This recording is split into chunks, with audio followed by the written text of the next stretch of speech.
ಕೆಲವೇ ನಿಮಿಷಗಳ ಹಿಂದೆ ಅಷ್ಟೇ ಈಗಾಗಲೇ ದರ್ಶನ್ ಅನ್ನು ಕೂಡ ಅನ್ನಪೂರ್ಣೇಶ್ವರಿ ನಗರ ಪೊಲೀಸ್ ಠಾಣೆಗೆ ಕರೆತಂದಿರ್ತಕ್ಕಂಥದ್ದು. ನನ್ನ ಎಡಭಾಗದಲ್ಲಿ ನೀವು ಈಗಾಗಲೇ ಗಮನಿಸ್ತಾ ಇದ್ದೀರಾ, ಅನ್ನಪೂರ್ಣೇಶ್ವರಿ ನಗರ ಪೊಲೀಸ್ ಠಾಣೆ ಒಳಭಾಗದಲ್ಲಿ 5 ಜನ ಆರೋಪಿಗಳು ಕೂಡ ಇರತಕ್ಕಂಥದ್ದು. ಈಗಾಗಲೇ ಪ್ರಕರಣಕ್ಕೆ ಸಂಬಂಧಪಟ್ಟಂತೆ ಸುಪ್ರೀಂ ಕೋರ್ಟ್ನ ಸೂಚನೆ ಹಿನ್ನೆಲೆಯಲ್ಲಿ 5 ಆರೋಪಿಗಳನ್ನು ಕೂಡ ಈಗಾಗಲೇ ಪೊಲೀಸರು ಬಂಧನಗೊಳಿಸಿರ್ತಕ್ಕಂಥದ್ದು. ಇನ್ನಿಬ್ಬರು ಆರೋಪಿಗಳನ್ನ ಚಿತ್ರದುರ್ಗದಿಂದ ಕರೆತರ್ತಕ್ಕಂಥದ್ದು. ಅನುಕುಮಾರ್ ಹಾಗೂ ಜಗದೀಶ್ ಎಂಬ ಇಬ್ಬರು ಆರೋಪಿಗಳನ್ನು ಕೂಡ ಕರೆತಂದು ಅವರನ್ನು ಕೂಡ ಅರೆಸ್ಟ್ ಪ್ರಕ್ರಿಯೆಗೆ ಸಂಬಂಧಪಟ್ಟಂತೆ ಪ್ರಕ್ರಿಯೆಯನ್ನು ಮಾಡಬೇಕಾಗಿದೆ.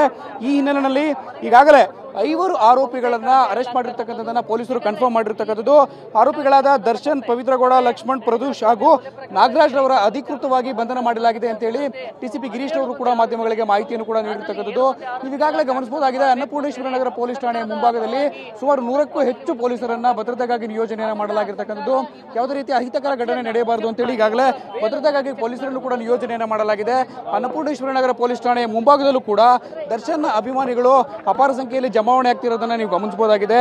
5 ಆರೋಪಿಗಳ ಅರೆಸ್ಟ್ ಪ್ರಕ್ರಿಯೆಯನ್ನು ಮುಗಿಸಿರ್ತಕ್ಕಂಥ ಪೊಲೀಸರು ಚಿತ್ರದುರ್ಗದಿಂದ ಕರೆತರ್ತಕ್ಕಂಥ ಅನುಕುಮಾರ್ ಮತ್ತು ಜಗದೀಶ್ ಏನಿದ್ದಾರೆ, ಈ ಇಬ್ಬರು ಆರೋಪಿಗಳಿಂದ ಅರೆಸ್ಟ್ ಪ್ರಕ್ರಿಯೆಯನ್ನ ಕನ್ಫರ್ಮ್ ಮಾಡಲಿದ್ದಾರೆ. ತದನಂತರದಲ್ಲಿ ಅವರಿಬ್ಬರ ಅರೆಸ್ಟ್ ಪ್ರಕ್ರಿಯೆಯನ್ನ ಮಾಡಿದಂತ ಬಳಿಕ 7 ಆರೋಪಿಗಳಿಗೂ ಕೂಡ ಮೆಡಿಕಲ್ ಅನ್ನ ಮಾಡಿಸಬೇಕಾಗುತ್ತೆ. ವೈದ್ಯಕೀಯ ಪರೀಕ್ಷೆಯನ್ನು ಪೂರೈಸಿ ಆ ಬಳಿಕ ಕರೆದುಕೊಂಡು ಹೋಗಿ ಮ್ಯಾಜಿಸ್ಟ್ರೇಟ್ ಮುಂದೆ ಹಾಜರುಪಡಿಸಬೇಕಾಗುತ್ತೆ.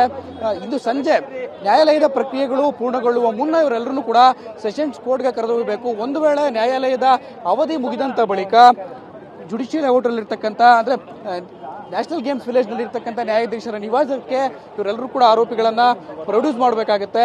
ಆ ಬಳಿಕ ಸುಪ್ರೀಂ ಕೋರ್ಟ್ನ ಸೂಚನೆ ಅನ್ವಯ ಹೈಕೋರ್ಟ್ ನಲ್ಲಿ ಇವರ ಬೇಲ್ ಅರ್ಜಿ ವಜಾಗೊಂಡಿರ್ತಕ್ಕಂಥ ಹಿನ್ನೆಲೆಯಲ್ಲಿ ಆರೋಪಿಗಳೆಲ್ಲರೂ ಕೂಡ ಅರೆಸ್ಟ್ ಪ್ರಕ್ರಿಯೆಯನ್ನ ಮಾಡಿ ತದನಂತರದಲ್ಲಿ ಈ ಹಿಂದೆ ಆರೋಪಿಗಳು ಯಾವೆಲ್ಲ ಜೈಲಿನಲ್ಲಿದ್ರು ಆ ಒಂದು ಜೈಲುಗಳಿಗೆ ಇವರೆಲ್ಲರೂ ಕೂಡ ಕಳುಹಿಸಿಕೊಡುವಂತಹ ಸಾಧ್ಯತೆಗಳು ಕೂಡ ಇರತಕ್ಕಂಥದ್ದು. ಈ ಹಿನ್ನೆಲೆಯಲ್ಲಿ ಪವಿತ್ರಗೌಡರನ್ನ ಪರಪನಾಗ್ರಹಕ್ಕೆ, ದರ್ಶನ್ನ ಬಳ್ಳಾರಿ ಜೈಲಿಗೆ, ಉಳಿದಂತೆ ಆರೋಪಿಗಳು ಯಾವ್ಯಾವ ಜೈಲಿನಲ್ಲಿದ್ರು ಆ ಜೈಲಿಗೆ ಇವರೆಲ್ಲರೂ ಕೂಡ ಕಳಿಸಿಕೊಡುವಂತಹ ಸಾಧ್ಯತೆಗಳು ಕೂಡ ಇರತಕ್ಕಂಥ ಹಿನ್ನೆಲೆಯಲ್ಲಿ ಈ ಕುರಿತಂತೆ ಒಂದಷ್ಟು ಪ್ರೊಸೀಜರ್ಗಳನ್ನು ಕೂಡ ಪೊಲೀಸರು ಫಾಲೋ ಮಾಡಬೇಕಾಗುತ್ತೆ.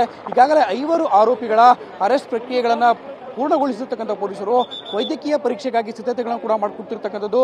ಈಗಾಗಲೇ ವೈದ್ಯರು ಕೂಡ ಅನ್ನಪೂರ್ಣೇಶ್ವರಿ ನಗರ ಪೊಲೀಸ್ ಠಾಣೆಗೆ ಆಗಮಿಸಿದ್ದಾರೆ ಅಂತೇಳಿ ಮಾಹಿತಿ ಲಭ್ಯ ಆಗ್ತಿದೆ. ಅನ್ನಪೂರ್ಣೇಶ್ವರಿ ನಗರ ಪೊಲೀಸ್ ಠಾಣೆಯ ಒಳಭಾಗದಲ್ಲೇ 5 ಆರೋಪಿಗಳನ್ನು ಕೂಡ ವೈದ್ಯಕೀಯ ಪರೀಕ್ಷೆಗೆ ಒಳಪಡಿಸ್ತಾರೆ. ತದನಂತರದಲ್ಲಿ ಅವಶ್ಯಕತೆ ಇದ್ದಂತಹ ಸಂದರ್ಭದಲ್ಲಿ ಆರೋಪಿಗಳನ್ನ ಬೋರಿಂಗ್ ಆಸ್ಪತ್ರೆಗೆ ಅಥವಾ ವಿಕ್ಟೋರಿಯಾ ಆಸ್ಪತ್ರೆಗೆ ಕರೆದೊಯ್ದು ಅಲ್ಲೇ ವೈದ್ಯಕೀಯ ಪರೀಕ್ಷೆಗಳನ್ನು ನಡೆಸುವಂತಹ ಸಾಧ್ಯತೆಗಳು ಕೂಡ ಇದೆ ಅಂತ ಹೇಳಲಾಗ್ತಿದೆ.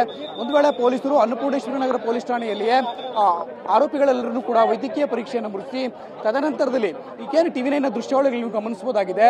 ಇದೇ ಒಂದು ವೆಹಿಕಲ್ ನಲ್ಲಿ ಅಂದ್ರೆ ಪೊಲೀಸರ ಈ ಒಂದು ವೆಹಿಕಲ್ ನಲ್ಲಿ ಆರೋಪಿಗಳೆಲ್ಲರೂ ಕೂಡ ಕೋರ್ಟ್ಗೆ ಕರೆದುಕೊಂಡು ಹೋಗಿ ಹಾಜರುಪಡಿಸುವಂತ ಈ ನಿಟ್ಟಿನಲ್ಲಿ ಈಗಾಗಲೇ ಸಿದ್ಧತೆಗಳನ್ನು ಮಾಡ್ಕೊಳ್ತಿರ್ತಕ್ಕಂಥದ್ದು. 7 ಜನ ಆರೋಪಿಗಳನ್ನು ಕೂಡ ಇದೇ ಒಂದು ವೆಹಿಕಲ್ ನಲ್ಲಿ ಮ್ಯಾಜಿಸ್ಟ್ರೇಟ್ ಮುಂದೆ ಪ್ರೊಡ್ಯೂಸ್ ಮಾಡಬೇಕಾಗಿರುತ್ತೆ. ಈ ನಿಟ್ಟಿನಲ್ಲಿ ಈಗಾಗಲೇ ಅನ್ನಪೂರ್ಣೇಶ್ವರಿ ನಗರದ ಆವರಣದ ಒಳಭಾಗಕ್ಕೆ ಪೊಲೀಸ್ ವೆಹಿಕಲ್ ಅನ್ನ ಈ ಒಂದು ಮಿನಿ ಬಸ್ ಏನಿದೆ ಈ ಒಂದು ಬಸ್ ನಲ್ಲಿ ಆರೋಪಿಗಳನ್ನ ಕರೆದುಕೊಂಡು ಹೋಗೋದಕ್ಕೆ ಪೊಲೀಸರು ಸಿದ್ಧತೆಗಳನ್ನು ಕೂಡ ಮಾಡ್ಕೊಳ್ತಿರ್ತಕ್ಕಂಥದ್ದು. ಸುಮಾರು 150ಕ್ಕೂ ಹೆಚ್ಚು ಜನ ಪೊಲೀಸರು ಈಗಾಗಲೇ ಅನ್ನಪೂರ್ಣೇಶ್ವರಿ ನಗರ ಪೊಲೀಸ್ ಠಾಣೆಯ ಮುಂಭಾಗದಲ್ಲಿ ಭದ್ರತೆಗಾಗಿ ನಿಯೋಜನೆಗೊಂಡಿರ್ತಕ್ಕಂಥದ್ದು.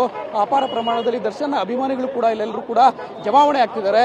ಒಂದೆಡೆಯಲ್ಲಿ ಪೊಲೀಸರ ತಂಡ ಅಂದ್ರೆ ಪ್ರತ್ಯೇಕವಾಗಿ 7 ತಂಡಗಳಾಗಿ 7 ಆರೋಪಿಗಳನ್ನು ಕೂಡ ವಶಕ್ಕೆ ಪಡೆಯುವಂತ ಕೆಲಸವನ್ನ ಮಾಡ್ತಿದ್ದಾರೆ. ಮತ್ತೊಂದು ತಡ ಯಾವುದೇ ರೀತಿ ಅಹಿತಕರ ಘಟನೆ ನಡೆಯದಂತೆ ಅನ್ನಪೂರ್ಣೇಶ್ವರಿ ನಗರ ಪೊಲೀಸ್ ಠಾಣೆಯ ಮುಂಭಾಗದಲ್ಲಿ ಇರ್ತಕ್ಕಂಥ ಅವರ ಅಭಿಮಾನಿಗಳನ್ನ ಚದುರಿಸುವಂತ ಪ್ರಕ್ರಿಯೆಯಲ್ಲಿ ಕೂಡ ತೊಡಗಿರ್ತಕ್ಕಂಥದ್ದು. ಒಟ್ಟಾರೆಯಾಗಿ 7 ಆರೋಪಿಗಳನ್ನು ಕೂಡ ಅರೆಸ್ಟ್ ಪ್ರಕ್ರಿಯೆಯನ್ನು ಪೂರ್ಣಗೊಳಿಸಿ ತದನಂತರದಲ್ಲಿ ಪೊಲೀಸರು ಇವರೆಲ್ಲರೂ ಕೂಡ ಮ್ಯಾಜಿಸ್ಟ್ರೇಟ್ ಮುಂದೆ ಇಂದು ಬಹುತೇಕ ಹಾಜರುಪಡಿಸುವಂತ ಸಾಧ್ಯತೆಗಳು ಕೂಡ ಇರತಕ್ಕಂಥದ್ದು.